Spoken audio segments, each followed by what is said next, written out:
స్వాదన అసలు పాలమూరు రంగారెడ్డికి సంబంధించిన 90 టీఎంసీల నీళ్లు వాడుకునే బదులు 45 టీఎంసీలకు ఎందుకు కుదించారు? ఇది తెలంగాణకు ద్రోహం చేసినట్టు కదా, దక్షిణ తెలంగాణ నిండా ముంచినట్టు కదా, దక్షిణ తెలంగాణ బీడు పారిపోవడానికి కారణం కాంగ్రెస్ ప్రభుత్వం కాదా? లోపాయికారు ఒప్పందం బనకచెర్ల సంబంధించిన వ్యవహారంలో ఆంధ్రాతో అంటకాగారు, ఆంధ్రాకు అమ్ముడుపోయారనే ఆరోపణకు మీరు ఏం చెప్తారు?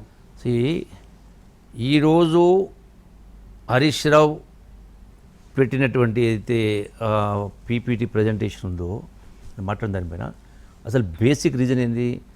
తెలంగాణ రాష్ట్రానికి సమైక్య రాష్ట్రం వల్ల అన్యాయం జరుగుతుందనే తెలంగాణ ఉద్యమం, నీళ్లు నిధుల నియామకులకు ఉద్యమం రావడం జరిగి తెలంగాణ వచ్చింది.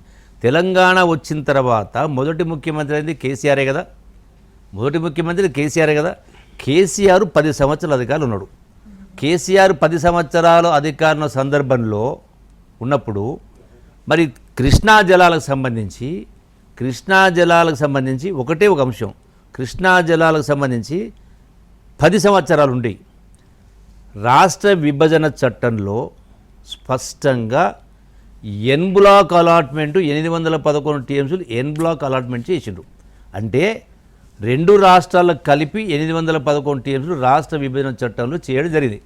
అంటే చట్టం లేటెస్ట్గా వచ్చింది కాబట్టి ఆ చట్టం ప్రకారం మనం ముందుకు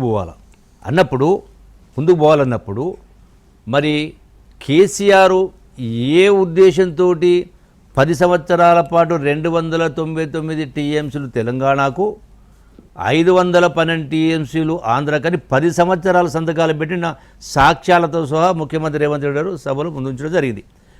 ఎప్పుడైతే మీరు సంతకం పెట్టిన సందర్భంలో తెలంగాణ రాష్ట్రం వాడుతున్న నీళ్లు ఆనాటికి పాలమూరు జిల్లా, ఖమ్మము, నల్గొండ మొత్తం కలిపి కూడా 130 టీఎంసీ కంటే ఎక్కువ వాడలే అన్నప్పుడు అక్కడ రాయలసీమకు సంబంధించినటువంటి ప్రాజెక్టులు కావచ్చు, అట్లాగే కృష్ణా డెల్టాకు సంబంధించి కావచ్చు, మరి సుమారుగా 40-50 లక్షల ఎకరాల నీళ్లు బారినప్పుడు మన అవసరం కంటే ఆ సందర్భం వాళ్ళ అవసరం ఎక్కువ ఉన్నప్పుడు మీరు సంతకాలు పెట్టకుండా ఉంటే చట్టం ప్రకారం నీటి పరివాహక ప్రాంతం ప్రకారం ఏదైతే 69.15 అంటున్నామో 71% అంటా ఉన్నాం, 29 ఏపీ కంటు దానికి కట్టుబడి ఉంటే ఈ రోజున మీరు లేని హక్కును ఆంధ్ర ప్రాంతానికి కల్పించే ప్రయత్నం చేయడం జరిగింది 10 సంవత్సరాల పాటు.